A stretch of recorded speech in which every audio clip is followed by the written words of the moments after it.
In small towns, people like to believe nothing truly bad can happen until the unthinkable does. In the fall of 1998, Brooksville, Mississippi, learned that lesson the hard way.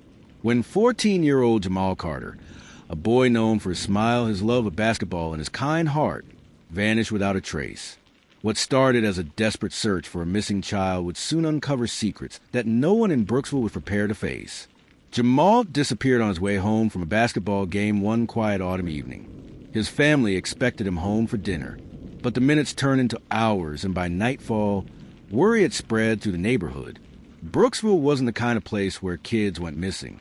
Parents left their doors unlocked. Neighbors trusted one another.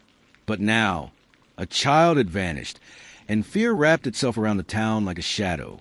Investigators believe it was a random act of violence. Maybe a drifter passing through. Maybe a kidnapper targeting a vulnerable teen.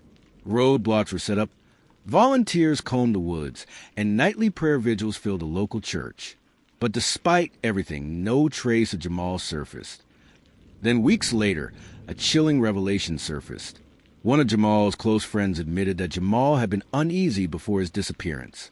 Nervous, afraid. And then came the detail that changed everything.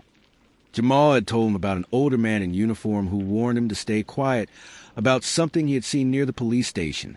At first, investigators dismissed it as the fears of a teenager. But soon they realized, in Brooksville, very few men wore uniforms, and most of them worked in law enforcement. Detectives began pulling at loose threads, and quickly the cracks appeared. Police reports with inconsistencies, witness statements quietly altered, evidence logs missing, and one name kept rising above the rest: Officer Raymond Holt. Holt was more than just involved in the case. He was leading search parties. He was comforting Jamal's mother. He stood front row at vigils, telling the town not to give up hope. But behind his polished smile and badge, investigators uncovered a disturbing past. Misconduct complaints, patterns of abuse, all quietly buried. And then came the revelation that tied it all together. Jamal had witnessed Holt in a violent off-duty altercation, an incident that could have ended Holt's career if the truth ever came out. Jamal didn't vanish by chance. He had been silenced by the very person sworn to protect him. Holt's motive was chillingly simple: self-preservation.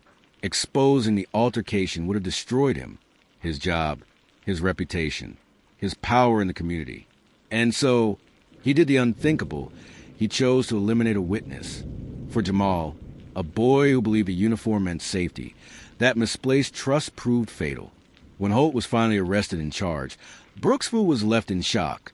The community realized the danger had never come from the outside. It hadn't been a drifter or a stranger in the dark. It had been one of their own.